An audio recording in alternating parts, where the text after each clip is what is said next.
Bapak, Ibu, Saudara yang dikasihi oleh Tuhan, salam sejahtera dalam Tuhan Yesus Kristus.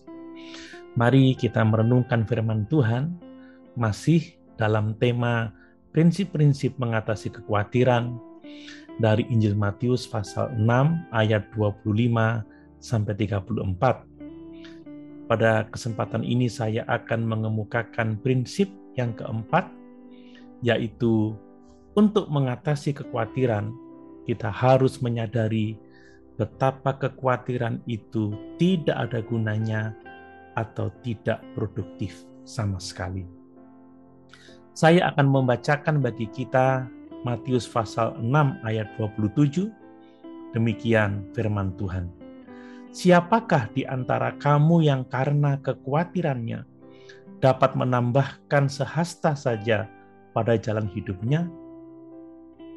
Bapak, Ibu, Saudara yang dikasihi oleh Tuhan, kekhawatiran tidak menguntungkan sama sekali.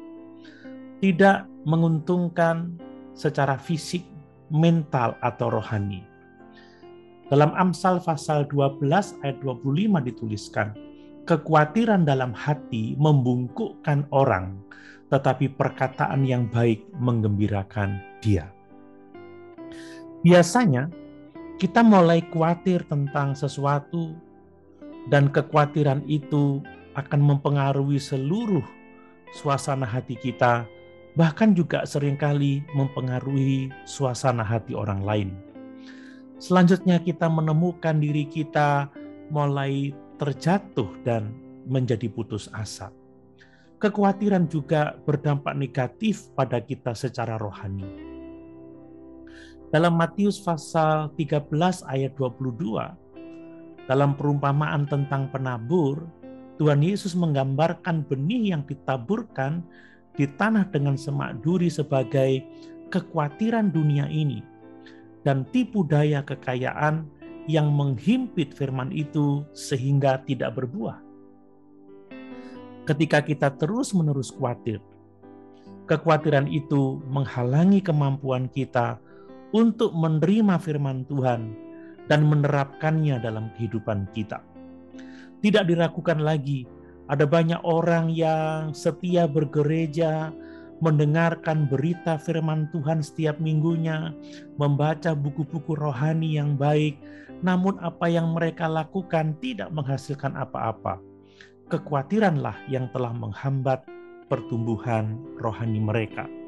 Semuanya ini dapat kita mengerti jika Alkitab adalah firman Tuhan bagi kita, karena berisi ajaran-ajaran Tuhan tentang betapa berharganya kita bagi Dia, betapa pemeliharaannya atas kita luar biasa, dan bahwa janji-janji Tuhan besar kepada kita.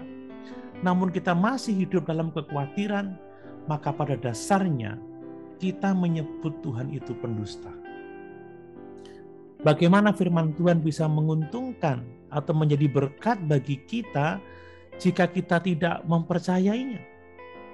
Bagaimana nasihat orang bisa menguntungkan kita jika kita tidak mempercayai nasihat yang disampaikan kepada kita? Jika setiap nasihat diterima dengan kecurigaan, maka kita tidak akan melakukan nasihat yang diberikan kepada kita.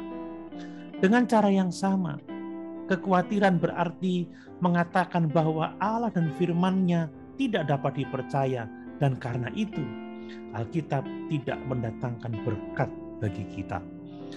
Khawatir tidak akan menambahkan sehasta saja pada jalan hidup kita.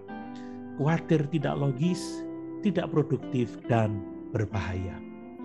Bapak, Ibu, Saudara yang dikasihi oleh Tuhan, mari kita sadar bahwa kekhawatiran itu tidak ada gunanya, tidak produktif sama sekali.